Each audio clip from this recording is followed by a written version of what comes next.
Bonjour et bienvenue à cette plénière du salon Stratégie Client. Nous allons traiter ce matin du thème Mettre à profit sa communauté de clients pour innover.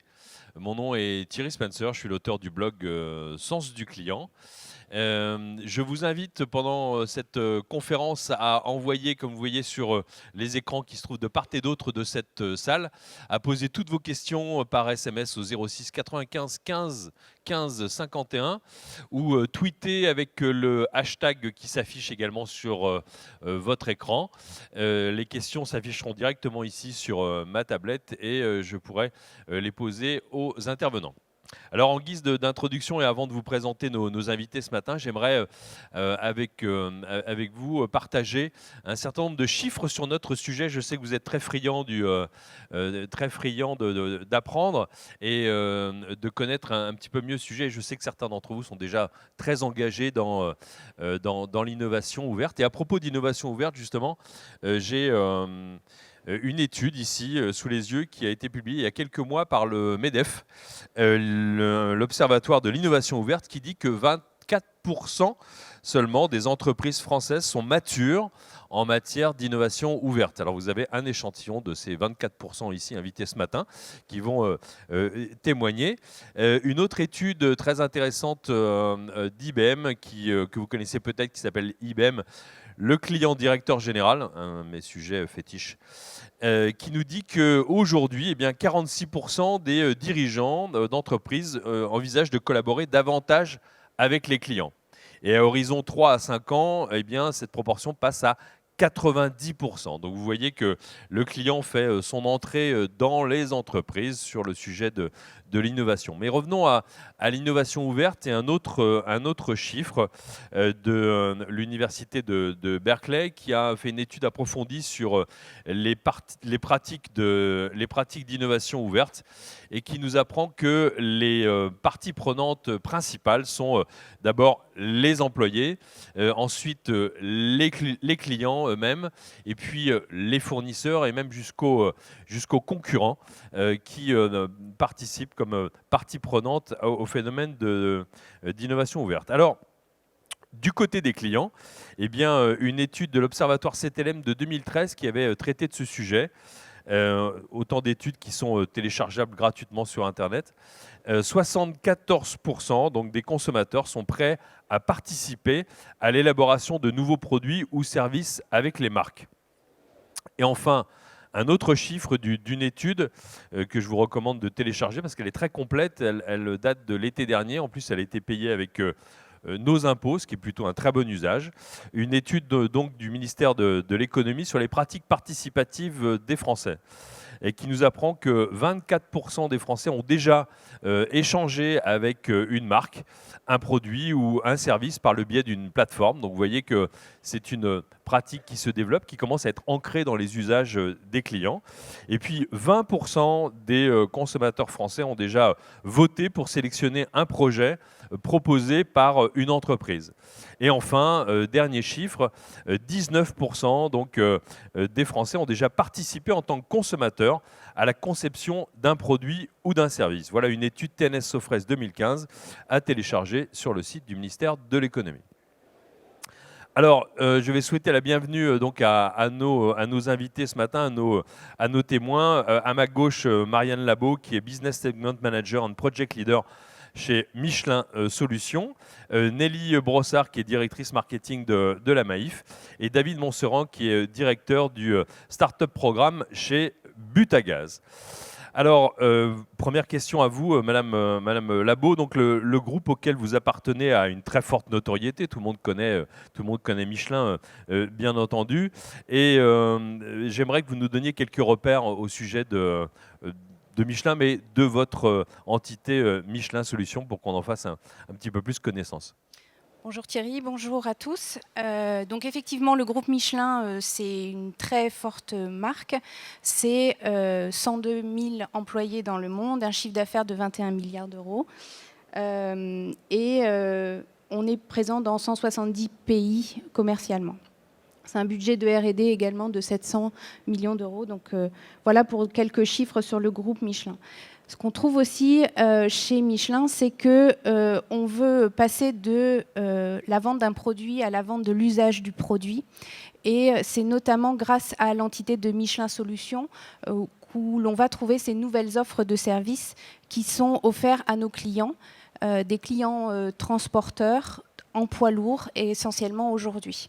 Donc c'est dans cette entité que je suis et sur laquelle nous concevons et développons ce type d'offres.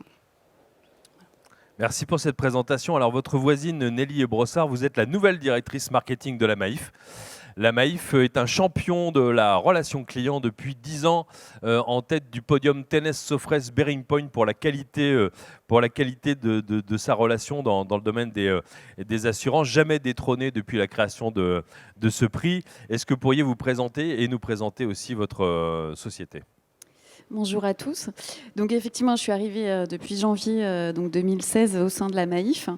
Donc je pilote le marketing et puis tout ce qui est Internet. Donc ce qui est intéressant, c'est aussi que c'est une nouvelle fonction en fait dans l'entreprise de regrouper tout ce qui est digital et tout ce qui est Internet, ce qui n'est pas le cas dans beaucoup d'autres entreprises. Donc ça permet de concevoir les offres de services et de les concevoir y compris sur le digital et de bien travailler aussi la relation client.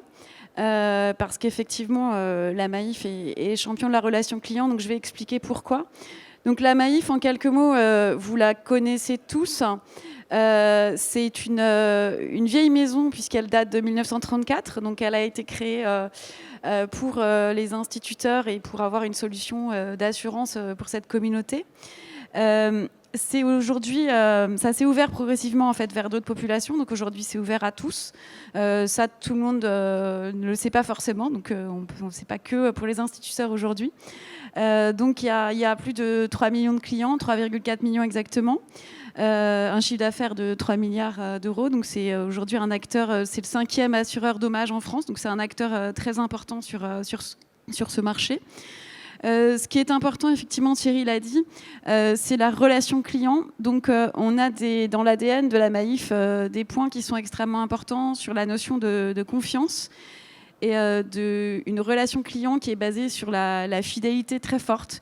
Donc, on a une communauté de clients qui est très, très, très attachée à cette marque, qui, contrairement à d'autres acteurs du marché, reste chez nous. On a très peu de départ en fait, de nos clients. Donc il y a beaucoup de multi-équipements, une rétention très forte des clients, donc une communauté très, très attachée à la marque.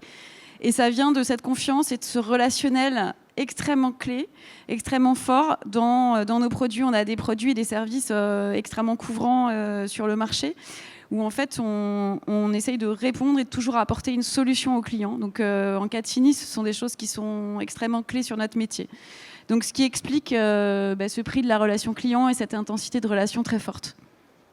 D'ailleurs, on le retrouve dans votre signature, l'assureur militant, et on dit aussi chez vous que vous avez des clients, mais aussi des sociétaires, détenteurs d'une part sociale. On parlera tout à l'heure de leur engagement, bien entendu, comme une source d'engagement dans l'innovation.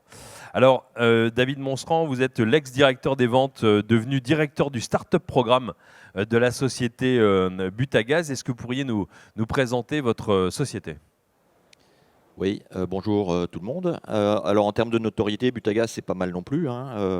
C'est l'ourson bleu, hein, pour ceux qui... C'est l'ours bleu qui a même un nom. On l'a appelé Bob depuis quelques années et que vous voyez dans les publicités assez régulièrement. Et pourtant, il y a une forte notoriété, mais pourtant c'est une petite entreprise. Hein. On est 350 salariés et quand on y ajoute nos distributeurs régionaux, on est 700. Donc c'est une petite boîte, mais avec une belle marque. Et puis record battu, on est créé depuis 1932. Et alors on distribue du gaz, voilà, tout simplement, sous diverses formes, bouteilles, citernes pour les contenants un petit peu plus importants, et puis également du gaz pour le carburant voiture. Nous sommes présents partout en France. Butagaz, c'est une marque franco-française, présent partout en France et surtout à la campagne. Donc on est une marque rurale, puisque on vient compléter le réseau du gaz de ville. Quand il ne peut pas tisser sa toile partout en France, Butagaz est là et propose l'énergie gaz pour cuisson, eau chaude, chauffage et usage professionnel, puisque une bonne partie de notre clientèle, c'est le particulier, mais on a aussi des clients professionnels. Et on distribue du gaz donc, pour chauffer les écoles, les mairies, les gymnases, les entreprises, jusqu'aux élevages de volailles. Merci beaucoup. Je suis navré, vous êtes le deuxième sur le podium de l'ancienneté, puisque en passant la parole à Marianne Labo, elle va nous dire la date de création de Michelin. Non. Donc bien plus ancienne, bien sûr. Donc 3 entreprises françaises qui vont témoigner ce matin. Vous avez compris, dans le choix des intervenants, on est vraiment dans l'innovation profonde. Et vous allez voir, on va rentrer dans le détail de ces innovations intéressantes. Mais avant, Marianne Labo, j'aimerais donc qu'on commence à aborder le sujet de l'innovation ouverte avec vous. Alors, vous avez cité le budget R&D important du groupe, bien sûr. On sait que l'innovation est dans l'ADN de Michelin depuis toujours. Alors, avant d'aborder les projets spécifiques dont vous avez la charge, est-ce que vous pourriez nous parler de cette politique d'innovation ouverte de Michelin Solutions en particulier ?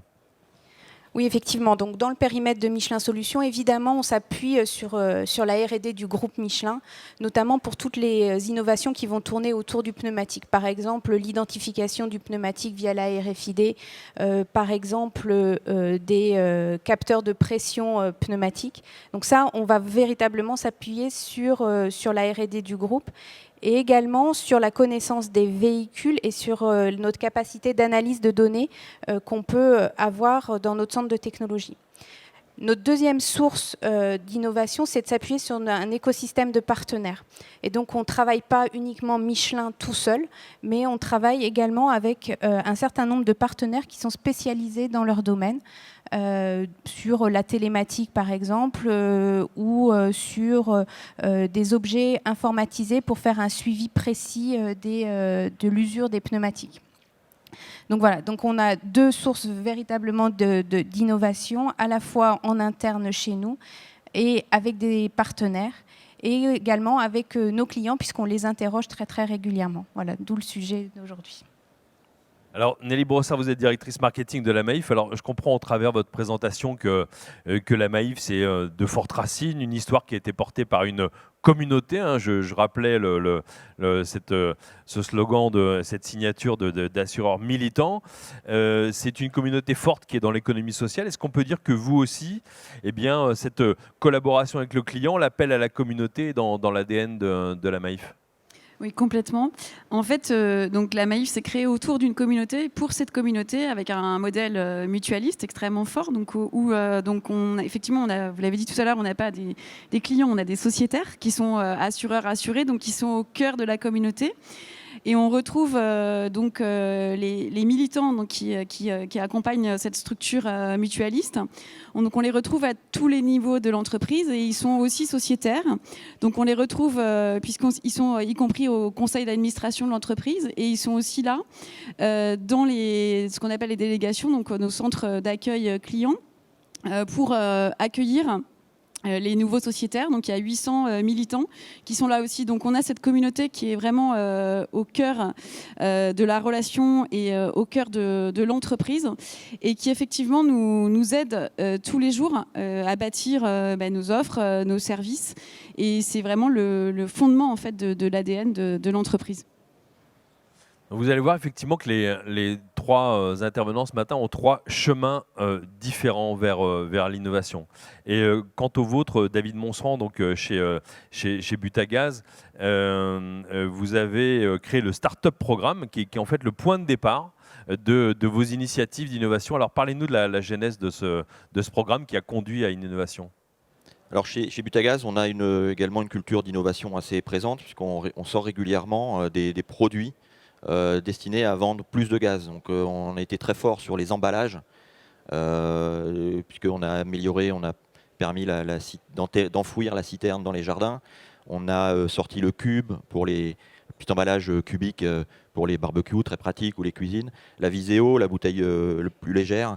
Et puis on se dirige petit à petit vers du développement des innovations dans les services. Mais il faut aller plus loin maintenant. On est sur un marché qui est au niveau énergétique en France assez mature, avec des difficultés à progresser maintenant et à assurer toujours la croissance de l'entreprise. Et donc on a eu l'idée de rentrer, d'intégrer une démarche d'innovation ouverte pour aller chercher de bonnes idées à l'extérieur et s'appuyer sur des jeunes entreprises pour se développer beaucoup plus rapidement. et développer de nouveaux services. Là où on a été un peu originaux, c'est qu'on n'est pas allé chercher des services liés à l'énergie, mais on est allé explorer de nouveaux territoires. Donc on a habillé Bob en cosmonaute, on lui a acheté un beau costume, et on l'a fait explorer de nouvelles planètes, de nouveaux territoires pour Butagaz, avec un écosystème qui s'est construit autour du confort à la maison. Nos clients sont sensibles au confort qu'on leur apporte grâce au chauffage, à la cuisson. On voulait aller plus loin et d'apporter de nouveaux services pour le confort, améliorer le confort. Et finalement, c'est des services qui s'adressent aux gens plus qu'à la maison. Donc c'est du service pour améliorer le quotidien de la famille. Donc ça s'est transformé par un programme d'accélération de start-up auquel on a donné un nom. Ça s'appelle Zagatube. Et donc vous ferez le lien, j'espère, entre Zagatube et Butagaz. Donc c'est Butagaz à l'envers. Pour montrer un peu l'audace du programme et surtout avoir une entité qui peut rappeler Butagaz dans certains cas, mais aussi qui peut exister tout seul. Et alors on est allé assez loin puisque dès le début, les services qu'on a proposés ou qu'on est allé sponsoriser avec des startups, c'est du soutien scolaire en ligne, c'est de la littérature numérique, c'est des objets connectés, c'est des balises GPS pour repérer ses enfants et ses animaux. Donc ça va un petit peu loin. Mais on arrive à trouver également un sens business, puisqu'on a créé là, dernièrement le Click and Collect. Donc c'est une serrure connectée qui permet d'aller chercher sa bouteille 24/24 en déclenchant l'ouverture du casier grâce à son smartphone. Donc on voit que, vous voyez au travers des premiers témoignages que vous avez pu entendre des sociétés, tout à l'heure on parlait de l'ancienneté de ces sociétés, qui sentent l'impérieuse nécessité d'innover en s'ouvrant, en l'occurrence vers l'extérieur, et comme vous le dites, effectivement, en ouvrant sa conscience, si je puis dire, en étant plus sensible à ce qui se passe dans le monde extérieur, même sur des sujets qui ne sont pas forcément en lien direct avec votre activité. On va voir dans quelques minutes comment est-ce que vous êtes arrivé effectivement à l'innovation avec vos clients. Alors, Marianne Labo de Michelin Solutions, c'est le moment de faire un focus sur votre activité Michelin Solutions. Alors, c'est vrai qu'on parle beaucoup, vous savez, dans la littérature ces dernières années, on pourrait presque dire ces derniers mois, du passage de la propriété à l'usage pour les clients, mais vous avez été vraiment précurseur dans ce domaine. Est-ce que vous pourriez nous brosser tout d'abord le portrait du marché dans lequel vous opérez et comment est-ce que vous avez choisi vos thématiques d'innovation ? Oui, donc effectivement, on a été pionnier dans le passage de l'achat d'un produit à l'achat de l'usage. Et donc, on s'est adressé aux flottes de poids lourds en Europe. C'est un marché de 7,5 millions de véhicules, pour vous dresser un petit peu le tableau. Et on s'adresse surtout à des clients qui sont plutôt, on va dire, avec des tailles de flotte moyennes à grosses, donc supérieures à 200 véhicules, qui ont plus de 200 camions, on va dire. Et donc, en fait, notre offre historique qui s'appelle EFI Tire, c'est une offre où, au lieu que la flotte de poids lourds achète des pneumatiques, ils achètent leurs pneumatiques au nombre de kilomètres roulés et Michelin fournit les pneus, la logistique des pneus et tout le service autour du pneu. Et ça, c'est inclus dans le prix qu'ils payent au kilomètre. Et donc là, on passe bien de l'achat d'un produit simple à l'achat d'un service et à l'usage. Et donc, en fait, en faisant ça, donc on a des gens sur le terrain qui s'occupent de nos clients. Et donc, on a construit une forte intimité avec ces clients. Et donc, on leur a permis de outsourcer pour qu'ils puissent se concentrer sur leur métier cœur. Et donc, avec cette intimité qu'on a construite avec nos clients, on a commencé à discuter sur d'autres thématiques qui allaient au-delà du pneumatique et leurs autres préoccupations. Et c'est ça qui a été la source de nos nouvelles offres qui sont actuellement commercialisées et qui viennent de sortir, dont une en particulier dont j'ai la charge qui est sur la gestion d'un parc de semi-remorques. Voilà.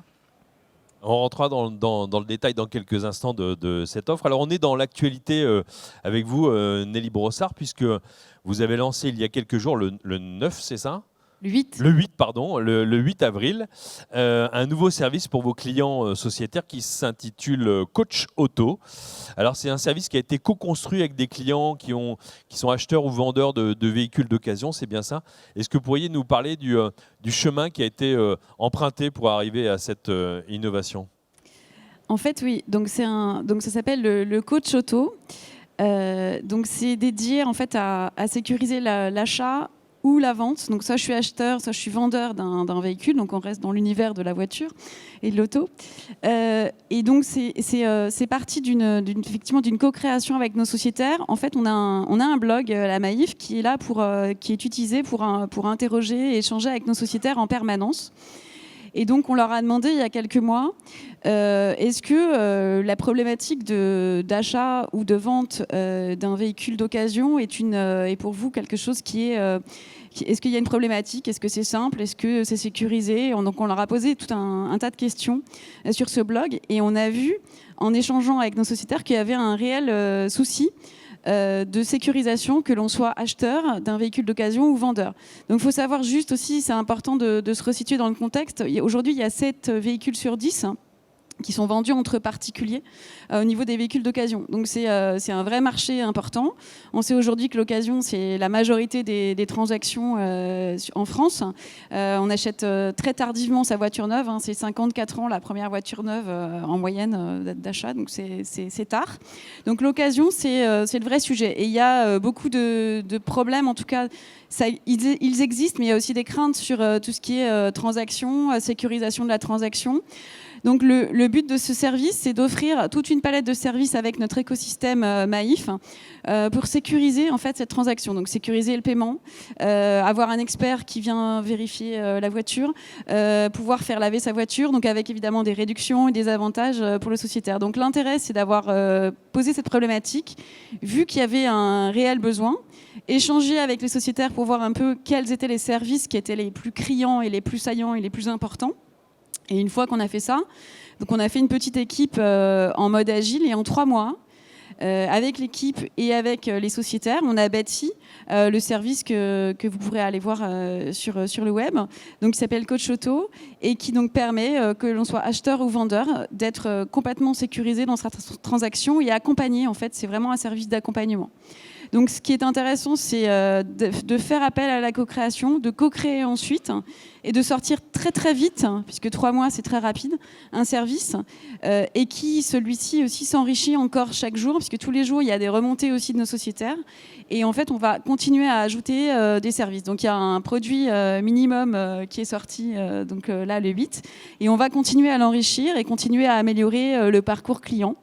Et j'y reviendrai tout à l'heure. Donc c'est fait avec notamment des startups qui sont dans notre univers, comme Payname pour sécuriser la transaction, ou d'autres entreprises donc avec qui on travaille dans l'écosystème. Donc c'est aussi faire bénéficier à nos sociétaires de tout ce qu'on apporte en termes de services plus pour eux, avec la confiance qui est importante aussi dans ce type de transaction. David Monserand, vous nous parliez il y a un instant du Startup Programme et du fait de vous ouvrir donc à d'autres, à des sociétés innovantes, des jeunes pousses. Alors comment est-ce que vous êtes passé de l'accompagnement de start-up à l'innovation avec vos clients ? Ouais, c'est là que vous allez comprendre pourquoi je suis là ce matin, parce que pour l'instant, je n'ai pas beaucoup parlé de co-création avec nos clients. Mais alors, dans le cadre du Startup Programme, pour attirer les meilleures startups, il faut qu'on ait une offre de valeur qui tienne la route et qui leur permette vraiment de s'exprimer, de s'épanouir à nos côtés. Et donc, on a développé depuis 6 mois une plateforme de co-création, d'appel à idées, qui s'appelle Le Garage de Bob. Comme quoi, vous voyez, Bob, on le met à toutes les sauces. Mais il nous aide bien, en tout cas. Et dans ce garage, on a mis, dès le début, des campagnes de co-création pour les startups. D'abord pour les startups. Et donc, elles peuvent mettre en ligne leurs questions sur comment vous voyez mon service, comment je pourrais améliorer ma version de tel ou tel objet. Et pour ça, on a fait appel à nos communautés, parce qu'on en a plusieurs, à nos 4,5 millions de clients, aux fans de Bob, qui sont près de 200 000 sur Facebook. Et ils se sont inscrits sur cette plateforme-là pour participer à l'amélioration ou à la croissance de ces startups, de ces jeunes entreprises. Et puis l'opportunité a fait que, au moment de Noël, les startups étaient très occupées à livrer leurs produits. Et donc un trou dans la campagne de test à cette époque-là. Et donc on s'est dit, on va quand même pas laisser le garage sans rien. Donc on va mettre une campagne à nous, une campagne but à gaz. Et on a eu l'idée de mettre en ligne un test sur la Butabox, qui est un outil de gestion de ses consommations électriques et gaz, qu'on a sorti il y a 2 ans, mais qu'on a du mal à vendre, parce qu'il était peut-être pas bien packagé, parce qu'on n'a pas su expliquer à quoi ça servait. Et on s'est dit, allez, on tente le truc, on va voir comment ça va être reçu par nos clients, puisqu'on a présenté la plateforme comme étant une plateforme pour les startups, mais on va mettre quand même un objet but à gaz. Donc voilà comment on est arrivé à s'intégrer dans ces campagnes de test, et avec des résultats plutôt sympas.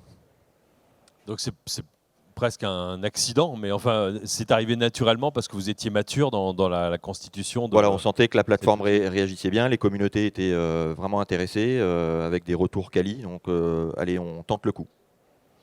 Alors on va rester non pas dans le garage de Bob, mais dans le garage business. On pourrait dire, puisque la Maïf aussi, j'avais lu aussi il n'y a pas longtemps que la Maïf avait commencé aussi dans cet état d'esprit de jeunes pousses et avec des militants. Mais revenons à Michelin Solutions, et j'aimerais revenir avec vous, Marianne Labo, sur le programme EFI Trailer, et donc avec une thématique très pointue qui manque pas d'audace, et vous en avez fait un sujet de préoccupation pour vos clients qui n'était pas forcément attendu. Oui, alors en fait, il faut comprendre que le marché du poids lourd, ou en tout cas du transport, c'est un marché avec une économie difficile, donc des rentabilités économiques assez faibles, et dans un marché très très concurrentiel au niveau européen. Et donc, on a cherché des voies d'optimisation. Et ce qu'il faut comprendre, c'est que pour un gestionnaire de flotte ou pour un patron d'une flotte de poids lourds, ce qui est important, c'est le choix du camion, c'est gérer ses chauffeurs, c'est trouver des clients ou fidéliser ses clients. Et puis, pour transporter les biens, il faut des semi-remorques. Et c'est là où se trouve le chiffre d'affaires du transporteur. Mais finalement, c'est aussi là que le gestionnaire de flotte est le moins investi. Ça, c'était le premier constat. Et le deuxième constat, c'est que là, pour nous ramener un petit peu plus proche du pneumatique, c'est que c'est sur les semi-remorques où ont lieu le plus grand nombre de dépannages pneumatiques. 70% des dépannages pneumatiques sont sur des semi-remorques. Et donc, on est allé avec ces 2 idées principales voir des clients, leur parler de semi-remorques. Alors, je vous avoue qu'au début, ça ne fait pas rêver. D'ailleurs, je pense que ça fait rêver personne ici aujourd'hui dans la salle de parler de semi-remorque. Et votre témoignage est important parce que souvent, dans les conférences, et je sais que quand je me trouve dans la salle, c'est que j'entends des témoignages d'entreprises de grande consommation ou alors qui ont des millions de fans sur Facebook avec des sujets extraordinaires où on se dit, ils n'ont qu'à appuyer sur un bouton pour avoir 10 000 likes. Et là, on a vraiment des sujets d'innovation profonde, si je puis dire. Donc, même si ce n'est pas sexy, ça me semble très intéressant dans votre approche. Donc, je vais reparler de semi-remorque pour la rendre un peu plus sexy. Vous verrez, vous ne regarderez plus les semi-remorques de la même façon quand vous sortirez sur l'autoroute. Donc, on est allé voir des clients, et puis on a sorti donc le programme EFI Trailer qui permet de géolocaliser en temps réel les semi-remorques, d'alerter quand il y a un dysfonctionnement, donc par exemple une perte de pression pneumatique, par exemple une immobilisation trop longue, et puis surtout d'optimiser la gestion du parc. Et donc grâce à toutes les données que nous remonte un objet embarqué, donc on appelle la télématique sur les semi-remorques, connecté à un capteur de pression, ça nous permet d'en tirer plein d'informations et de pouvoir aider grâce à des analystes logistiques qu'on a chez nous. Tout à l'heure, je vous parlais du fait qu'on s'appuyait sur la R&D du groupe Michelin pour analyser les données. Et donc, on s'est servi de toutes ces connaissances-là pour essayer d'en tirer profit et montrer des choses qu'on peut activer très rapidement dans des entreprises de transport, puisque les gestionnaires de flotte ont globalement pas tellement de temps, et donc il faut qu'on puisse activer des choses très simplement. Donc voilà, comment est né EFI Trailer. Merci pour cet éclairage. Alors Nelly Brossard, dans le projet Coach Auto, qu'est-ce que vous avez appris sur l'engagement et la participation de vos sociétaires. Est-ce que finalement, parce que c'est une question que vous pouvez vous poser, est-ce que l'attachement à la marque, à l'entreprise est un facteur positif justement à cet échange et à cette participation ? C'est un facteur extrêmement positif. Aujourd'hui, c'est un de nos leviers clés en termes d'innovation. C'est cet attachement fort à la marque, cette volonté en fait, de faire avancer la marque, de contribuer, donc d'être acteur en fait, de la mutuelle. Donc c'est le sociétaire, on est assureur et assuré. Donc par essence, nos sociétaires veulent être acteurs et en fait c'est très vertueux. Donc on l'a vu, j'ai parlé tout à l'heure de l'exemple de Coach Auto, mais on le fait maintenant sur tous nos produits depuis quasiment un an. Donc tout produit qui se lance est en co-création avec les sociétaires. Donc quand on avait lancé la petite analyse sur le blog et l'échange avec nos sociétaires, on a 6500 sociétaires qui avaient répondu aux questions posées. Donc c'est beaucoup pour un service qui est finalement un petit service. Enfin, c'est très utile, mais c'est un des services. Il y a d'autres questions qu'on pose très régulièrement. Donc c'est un des leviers hyper clés de l'innovation de la Maïf aujourd'hui, c'est de s'appuyer sur ces sociétaires qui nous aident à créer. Et on l'a vu aussi, donc on l'a dit tout à l'heure, le service a été lancé le 8. Donc là, on a posté aussi sur le blog, donc après le lancement auprès de nos sociétaires. Et donc là, les chiffres d'hier, j'ai pas ceux de ce matin encore, ils sont pas arrivés. Donc il y a 800 sociétaires qui ont déjà répondu et qui ont déjà donné leur avis, proposé des nouvelles choses, etc. Donc en quelques jours. Et on l'a juste posté sur le blog, on n'a rien fait d'autre. Donc voilà, on n'a pas fait une grande com à la télé, etc. Donc c'est très rapide et c'est vraiment un des points forts aujourd'hui. Donc cet attachement fort à la marque, il est nourri tous les jours.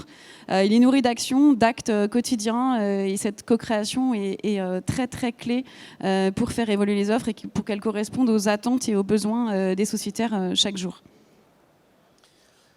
Alors David Monseran, chez Butagaz, la même question pour vous. Vous avez lancé votre campagne donc auprès de vos clients, mais sans connaître a priori leur réaction, ou même si vous aviez des éléments sur leur attachement à la marque que vous avez rendu encore plus sympathique avec Bob, on l'a bien compris. Mais concrètement, quel a été l'accueil qui a été fait par cette communauté? Puis maintenant, à quel rythme vous les sollicitez? Alors c'est vrai que c'était un peu l'inconnu, mais on a été agréablement surpris dès le début en fait, quand on a lancé cette plateforme de co-création. Même quand elle s'adressait qu'aux startups, on a fait un mailing ou un emailing plutôt à un certain nombre de nos communautés et les retours étaient vraiment géniaux parce qu'on avait laissé un petit endroit pour dire bon je veux m'inscrire et surtout ils pouvaient mettre des commentaires et sur leur retour c'était vraiment enthousiasmant. Ils étaient tout comme des fous en disant on a hâte que ça commence, on est prêt, on va tout casser. Et donc on était assez confiants dans le lancement de tout ça. L'inconnu supplémentaire, c'était comment elles allaient recevoir la campagne Butagaz, parce que encore une fois l'objectif premier c'était pas ça. Et l'enthousiasme a été aussi au rendez-vous, puisque sur les 9 campagnes qu'on a lancées depuis le mois d'octobre, donc la Butabox c'est la deuxième avec celle qui a le plus de succès quasiment, avec beaucoup d'idées mises en ligne.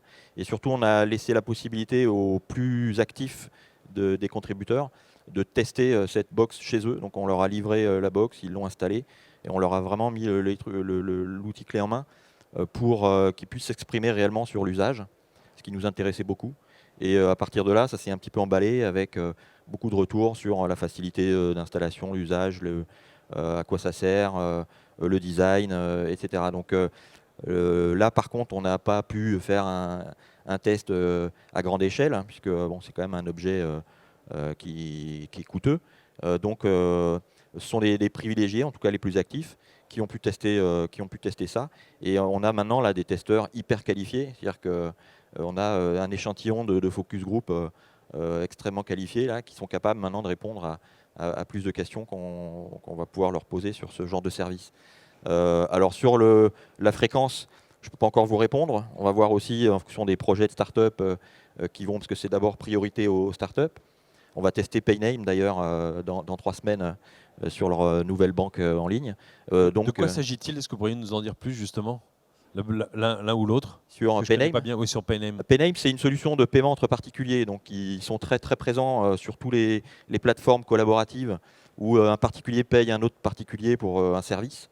Et là, ils veulent aller plus loin pour mettre en place un service simili-bancaire.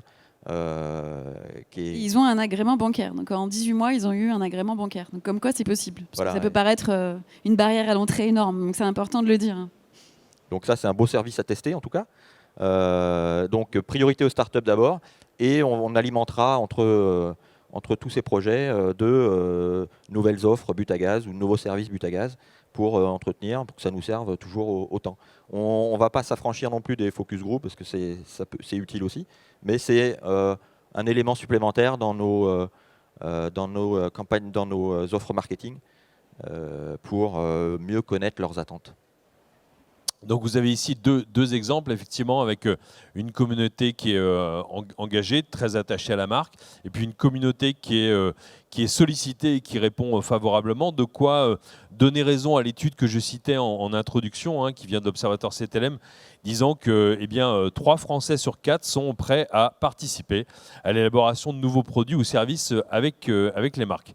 Alors, Marianne Labo, j'aimerais, vous travaillez donc chez Michelin Solutions, et il y a un pan de l'innovation que j'aimerais développer avec vous, parce qu'on en parle beaucoup dans de nombreuses conférences experts et même dans des conférences plénières, c'est évidemment l'exploitation des données. C'est une forme on pourrait dire, d'études passives au service de l'amélioration des produits ou des services. Est-ce que vous pourriez nous en dire plus et votre démarche sur le sujet ? Oui, alors donc sur le programme EFI-Trailer, qui a été lancé commercialement en novembre 2015, on a co-développé avec 3 clients pilotes. Et donc on a installé un peu de matériel sur leur véhicule. Et puis on a commencé à analyser les données qui remontaient de ces véhicules. Alors, quand vous dites le matériel, ce sont des objets connectés. Oui, c'est un boîtier télématique qu'on a mis sur les véhicules. Et on a surtout, nous, ce qui nous importait beaucoup, c'était de comprendre qu'est-ce qu'on pouvait faire de ces données et comment on pouvait le mettre à profit de nos clients. Parce qu'un objet connecté en soi, s'il n'y a pas le service qui va avec, ça ne sert pas à grand-chose en fait. C'est exactement c'était le sujet de la conférence plénière d'hier. Je ne sais pas si certains d'entre vous y ont assisté. Ceux qui reverront cette vidéo pourront regarder cette conférence d'hier qui était sur le thème des objets connectés. On avait Europe Assistance, Darty, Carrefour qui venaient témoigner effectivement sur les objets connectés qui parlait justement de ce sujet. Pardon. Non, il n'y a pas de souci. Et donc, en fait, on a pris toutes ces données et puis on a commencé à les analyser, à en regarder la qualité, à qualifier la qualité, à sortir ce qui n'allait pas. Et puis, on est allé voir nos clients pilotes tous les mois pour leur présenter des façons d'exploiter ces données. Et finalement, c'est avec eux qu'on a essayé de tirer le meilleur profit pour que ce soit qu'on puisse en tirer des plans d'action et des choses qu'ils peuvent mettre tout de suite en œuvre pour améliorer leur compte d'exploitation. La deuxième chose qu'on a faite avec nos clients pilotes, c'est qu'on a vérifié notre business model en fait. Et on était parti sur une idée initiale et puis on en a parlé avec eux, on a parlé de la façon de facturer, on a parlé du prix pour améliorer notre façon de commercialiser ce nouveau service. Et puis la troisième chose qu'on a faite aussi, c'est de vérifier la mise en œuvre d'un tel service. Parce qu'installer des boîtiers télématiques sur des véhicules, ça vous paraît peut-être simple. En fait, il faut que les véhicules, il faut les immobiliser, il faut qu'ils soient là, il faut impliquer le client dans cette mise en œuvre opérationnelle de cette offre. Et donc, c'est les 3 choses qu'on a vérifiées avec nos clients, dont vraiment le support fort sur l'analyse de la donnée pour que ça soit véritablement pertinent pour nos clients et pas pour nous spécifiquement. Donc une grande maturité dans l'usage des données peut participer effectivement à un process d'innovation. Alors Nelly Brossard, j'ai 2 questions pour vous, une du public et une qui concerne le fait de faire appel à des sociétés extérieures pour vous aider dans le process. La question du public est, vous nous parlez de co-création et d'appel à la co-création. comment solliciter ses clients? Vous nous avez parlé d'un blog. Quel est son contenu? Combien de visites par jour? Dans quelle mesure vos clients s'impliquent dans ce processus de co-création? Alors, vous avez partiellement répondu à ça. Peut-être quelques éléments sur le blog, sur sa fréquence de mise à jour ou son contenu général, si vous voulez bien. Donc, 2 pans de questions. Une, sur vous avez fait appel à des sociétés extérieures pour vous aider dans votre processus d'innovation.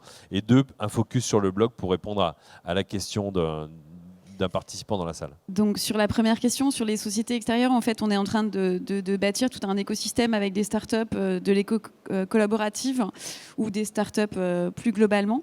Donc c'est en fait, c'est un des points clés de la transformation de la Maïf. Quand on a plus de 7000 collaborateurs, quand on a plus de 80 ans d'existence, c'est un point important de s'appuyer sur l'agilité, l'organisation, la façon de travailler. Donc toutes les méthodes des startups aujourd'hui, c'est un point clé de pouvoir collaborer avec elles de façon à pouvoir mettre en œuvre plus rapidement cette agilité au sein de la Maïf. Donc c'est un des points importants du nouveau plan stratégique de la Maïf, et ça passe aussi par le travail avec ces différentes startups dans lesquelles on investit aussi par ailleurs. On y reviendra un petit peu après. Alors pour répondre à la question sur le blog, oui, j'ai répondu en petite partie. Donc c'est un blog qui est ouvert à 700 000 sociétaires les plus fidèles en fait, qui est animé toutes les semaines, sur lesquels on échange avec les sociétaires sur des problématiques que l'on définit. Donc on a un planning éditorial qu'on valide et on pose des questions, on échange, on poste, on anime le blog comme on peut le faire dans une communauté. Et tout est permis en fait en termes d'animation. Ça dépend vraiment des problématiques qu'on a à un moment donné, des questions qu'on se pose. Voilà. Donc après sur les visites, ça dépend vraiment des moments. Là, je vous ai donné des chiffres sur le coach auto. En fait, ça dépend sur quoi on interroge et quels sont les sujets. Donc c'est assez variable. Donc ça part sur cette base de 700 000. Et après, tout à l'heure, je vous ai dit, il y en avait 6500 qui avaient répondu sur le sujet de ce service-là. Il y a d'autres services où il y en a avoir 2000 qui vont répondre. Enfin, ça dépend vraiment. Donc voilà, il y a cette communauté qui vient et l'animation fait aussi, c'est la poule et l'œuf, l'animation fait aussi, et selon les sujets, fait aussi l'activité et l'intensité d'activité. En tout cas, c'est animé. C'est pas que le marketing et mon équipe qui animent ça, c'est vraiment transverse dans l'entreprise, c'est-à-dire que ça passe par mon équipe, mais ça relaie l'ensemble des problématiques de l'entreprise sur les différents sujets. Voilà, donc c'est un outil extrêmement simple. Et après, évidemment, la co-création ne se base pas que sur ce blog. Il y a plein d'autres actions. Sur d'autres produits, on va sur le terrain. Sur d'autres produits, on fait venir effectivement les sociétaires dans nos bureaux pour travailler. Donc, ce n'est pas juste ce blog qui est le seul point d'échange avec nos sociétaires, évidemment. C'est vrai que je pense avoir répondu à la question. Mais... C'est la variété des techniques, c'est ce que nous disait Marianne Labo il y a un instant, hein, le fait d'aller voir aussi les clients sur le terrain. Vous pensez, Nelly Brossard, que c'est important de faire appel à des sociétés extérieures pour être challengé justement? C'est un vrai bénéfice pour vous, parce qu'on peut imaginer qu'avec votre structure, vous pourriez trouver en interne les ressources, mais vous avez aussi fait un choix de... En fait, ça permet d'accélérer, ça permet de travailler avec des gens qui vivent ça au quotidien, parce que l'agilité, ça ne se décrète pas quand on a des méthodes de travail qui sont ancrées depuis très longtemps, quand on fait des produits en 6 mois, en 1 an, en 2 ans, et quand on veut faire des choses en 3 mois, et avec des produits vraiment minimalistes, ça change complètement la culture. Donc, c'est en train de se faire, ça y est, c'est parti. Mais c'est important de côtoyer, de travailler avec des entreprises qui font ça vraiment dans leur ADN depuis toujours, puisque c'est l'ADN propre des startups. Donc c'est très bien de pouvoir travailler avec elles et de pouvoir apprendre ensemble. Et voilà, ça fait vraiment avancer les équipes. Je pense que c'est une des clés pour mieux transformer plus vite en fait, des grosses structures. Je pense que c'est très important d'avoir cette relation très proche. Alors David Monseran, vous n'êtes pas tout seul avec Bob dans son garage, parce que vous aussi, hein, vous avez fait plus sérieusement appel à des ressources extérieures pour votre programme. Je crois que vous avez fait appel à un consultant en open innovation, une plateforme logicielle. Est-ce que vous pourriez nous parler effectivement du recours à cette aide? Oui, on avait besoin de conseils extérieurs pour mettre en place le programme. Il faut structurer, il faut organiser, il faut proposer du concret aux startups. Et quand on est une boîte comme la nôtre, on ne le sait pas tout ça. Voilà, on n'a pas l'habitude de travailler avec des jeunes entreprises. Donc on a fait appel à Bluenove, qui est un cabinet spécialisé dans l'open innovation, qui nous a bien aidé dans la première phase de structuration du programme. Et ensuite, le garage de Bob, on l'a réalisé à l'aide d'une start-up qui s'appelle FanVoice, qui met en place des labs d'appel à idées, de co-création. Et ils ont été super réactifs. C'est une start-up. Et en 2 mois, on a mis en place cahier des charges, fonctionnalités et premier test en ligne le garage de Bob. Donc on était obligé de faire appel à des sociétés comme extérieures pour aller plus vite et avec une expertise hyper pointue. Ils nous ont appris aussi à animer la communauté qui est créée sur le garage, parce que c'est un vrai métier finalement. Et si on ne l'anime pas bien, ça marche beaucoup moins bien. Donc voilà, on avait besoin de cet apport d'expertise pour être efficace. Alors, si vous permettez, j'ai une question de la salle, une qui nous dit donc les innovations des startups de Butagaz ne sont-elles pas trop éloignées du core business de Butagaz? Quel est le retour sur investissement? Oui, vous avez raison, elles sont carrément éloignées, mais c'était le but au début. Mais comme je vous l'ai dit, on trouve des synergies. Il y en a, heureusement. Alors d'abord, ça nous permet de parler autrement à nos clients, d'avoir de nouveaux services à leur proposer. Effectivement, on peut accompagner en termes de fidélisation.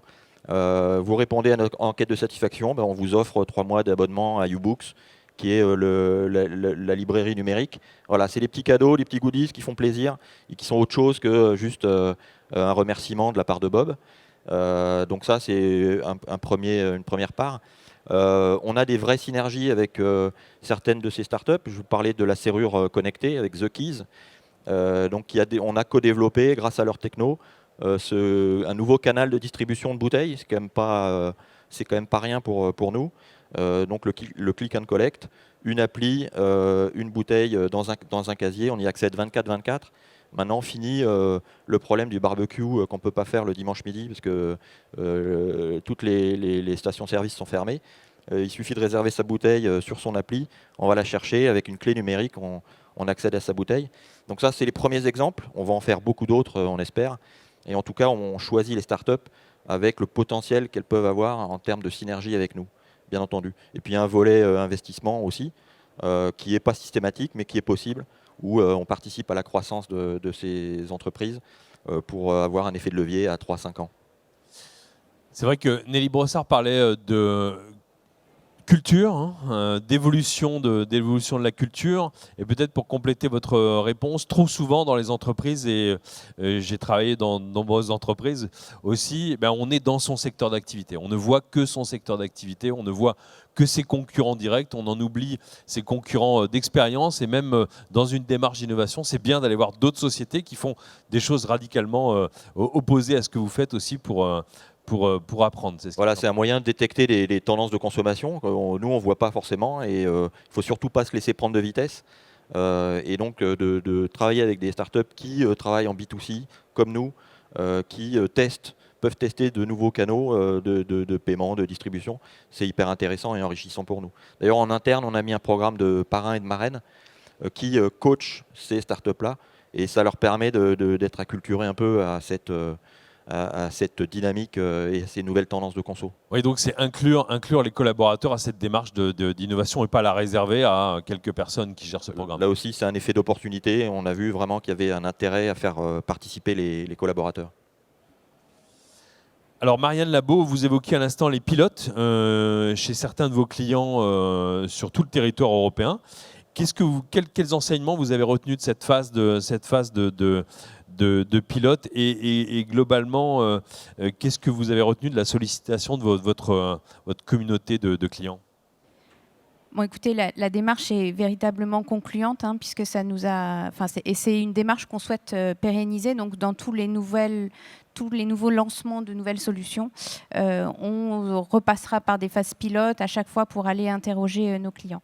Tout à l'heure, vous disiez il faut des organisations agiles, et en fait vous voyez que c'est pas Michelin avec le bibendum jaune et bleu que vous voyez sur l'écran, mais un petit logo avec plein de couleurs. Et en fait il y a eu une démarche du groupe Michelin de vouloir un peu faire une start-up au sein du groupe Michelin pour s'appuyer sur des profils agiles, des organisations agiles, où on peut être réactif. Et donc, c'est pour ça que Michelin Solutions est né, en fait, et c'est un peu extrait de Michelin. Donc, cette démarche, ça nous permet quand même de vérifier la pertinence de notre offre, de vérifier sa mise en œuvre opérationnelle, de vérifier sa viabilité économique, et puis ça nous rend un peu plus confiants sur le fait de lancer une offre qui va marcher. Voilà. Alors, on sollicite nos clients également via des communautés qui sont animées par des externes. Et en fait, comme je vous le disais tout à l'heure, le marché de la semi-remorque, ça ne fait pas rêver.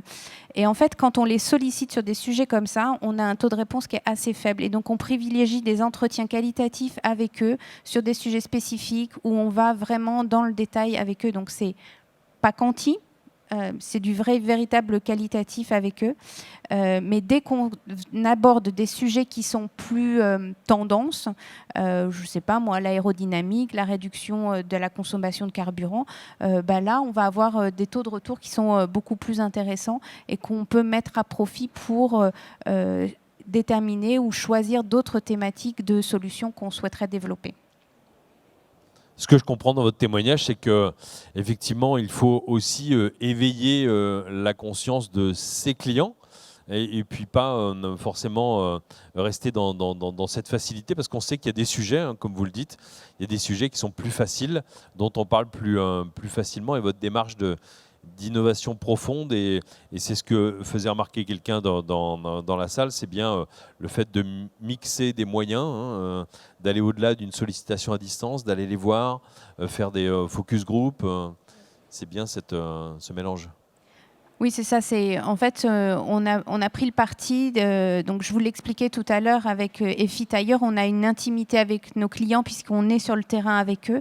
Et donc, on en connaît quand même un certain nombre, et ça nous permet d'avoir accès à différentes personnes dans leurs organisations pour pouvoir leur poser des questions, les solliciter, les faire réagir, les faire innover avec nous, en fait. Voilà. Merci beaucoup Nelly Brossard. Pour cette dernière question, je voudrais évoquer l'avenir avec vous. Alors, au-delà de la sollicitation de vos clients et sociétaires pour l'innovation, vous êtes aussi un peu comme Butagaz, hein, au sein d'un écosystème, si je puis dire, un terme aussi bien à la mode. Une des startups d'ailleurs que vous soutenez a été primée lors de la Fête des Services 2016 il y a 15 jours. Il s'agit de Mutum, donc c'est non seulement innover avec vos clients, mais aussi s'ouvrir à d'autres entreprises et apprendre de leur agilité, si je puis dire. Oui, c'est ce qu'on a dit tout à l'heure. On a vraiment une ambition de devenir un acteur référent sur le marché de l'économie collaborative. Puisque pour créer de la valeur, on l'a dit beaucoup, c'est important d'être à plusieurs et d'être différent, donc de mélanger nos cultures, nos apports. Donc l'économie collaborative, c'est très proche de nos valeurs, de notre culture. Donc pour ça, on a créé une structure qui s'appelle Maïf Avenir, donc qui a investi 125 millions jusqu'en 2018 dans un certain nombre de startups. Donc ça dépend un peu des années, mais en gros c'est environ 30 millions par an, en tout cas cette année. Donc les startups dans lesquelles on a investi, pour les citer, on en a parlé tout à l'heure, il y a par exemple Penem, il y a des acteurs comme Coolicar, comme Zenpark, comme Guest to Guest. Guest to Guest qui était invité hier d'une conférence. Donc des acteurs dans l'univers de l'auto, dans l'univers de la maison, dans d'autres univers aussi, donc du paiement, enfin tout ce qui peut apporter du service et tout ce qui peut nous aider à créer de la valeur en fait pour nos sociétaires ensemble, donc en mélangeant nos apports. Donc ça c'est extrêmement clé. Et effectivement, la société Mutum donc a été primée. Donc c'est une société qui fait du prêt d'objets entre particuliers, donc qui est encore petite, mais on était vraiment très contents qu'elle soit primée et on a investi aussi dans cette société. Donc ce sont des choses qui sont très clés pour nous. Donc c'est effectivement innover avec nos sociétaires et puis innover, créer des offres, créer des services pour nos sociétaires, aussi avec ces startups, donc qui nous apportent en termes de culture et qui nous apportent aussi en termes de parcours, d'expérience client et de services pour nos sociétaires. Donc ce sont les deux piliers en fait aujourd'hui qui sont mis en œuvre sur l'ensemble des services et de la valeur que l'on propose à nos sociétaires à la Maïf aujourd'hui. Merci beaucoup. Alors David Monceron, dernière question pour vous en guise de conclusion. Et pour les personnes qui sont venues ce matin et qui ont besoin de conseils, de connaître les bonnes recettes pour animer une communauté de clients. Alors est-ce que vous avez des conseils et astuces pour eux? Et j'ajoute une question de la salle. Et peut-être vous pourriez tous y répondre si vous le souhaitez. Comment est-ce que vous gérez la déception de certains clients qui ne font pas partie des testeurs ou du co-développement, si tant est qu'il y ait cette déception? Oui, alors il n'y a pas de déception, puisqu'en fait, la plateforme est libre, on ne sélectionne pas. Les gens viennent s'inscrire s'ils le souhaitent. Si les campagnes les intéressent aussi, parce que c'est tellement varié qu'il y a des sujets qui peuvent intéresser certaines personnes et pas d'autres. Donc voilà, ils font un peu ce qu'ils veulent. Après, c'est à eux de jouer. S'ils veulent vraiment aller au bout et avoir l'opportunité de tester chez soi un objet, il faut qu'il soit dans les meilleurs contributeurs, les meilleures idées. On a gamifié, alors pour rejoindre la première question sur le succès ou les facteurs de succès, il faut arriver à avoir une plateforme qui soit évidemment intéressante et qui permette l'expression libre. Et on a ajouté une brique gamification, c'est-à-dire qu'à chaque contribution que l'internaute fait, donc une idée, un commentaire, un like, ça lui fait gagner des points. Et en fonction des paliers qu'il atteint, il a le droit à quelques goodies. On ne fait pas non plus... c'est pas un chèque de 10 000 € si vous êtes le premier à atteindre les 10 000 points, mais il a le droit de garder chez lui l'objet qu'il a testé, ou il a le droit d'avoir un remerciement appuyé de la start-up. Donc c'est pas l'objet premier, le prix, mais la gamification, ça marche toujours. Autre élément qui est important, c'est l'animation. Donc il faut avoir un vrai community management pour que la communauté vive. Il ne suffit pas de recueillir des idées les unes à la suite des autres. Il faut faire interagir les gens et les faire réagir sur l'idée du précédent. Et toi, qu'est-ce que tu en penses? Ouais, je trouve que c'est bien, mais on pourrait ajouter ça. Donc c'est absolument indispensable d'avoir un vrai community management, donc une ressource qui soit dédiée à ça, parce que c'est du temps. Donc on a notre community manager qui est là et il pourra vous donner des conseils. Et la techno, j'en ai parlé, et des beaux projets, quoi. Il faut évidemment que les sujets soient intéressants, parce qu'autrement, ça ne tourne pas. Et puis une communauté dynamique, qui soit renouvelée. Et donc là, on a dans nos bases suffisamment de gens intéressés pour aller piocher dedans régulièrement.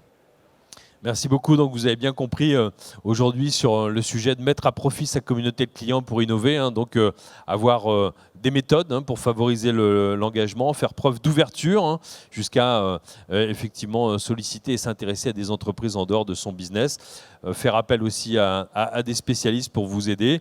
Et puis enfin, dans ce que vous avez entendu, donc mixer les outils pour bien innover. Donc merci à nos 3 participants pour cette plénière. Je vous remercie et je vous donne rendez-vous cet après-midi pour une autre conférence plénière. On peut applaudir nos participants. Merci. Merci. Merci.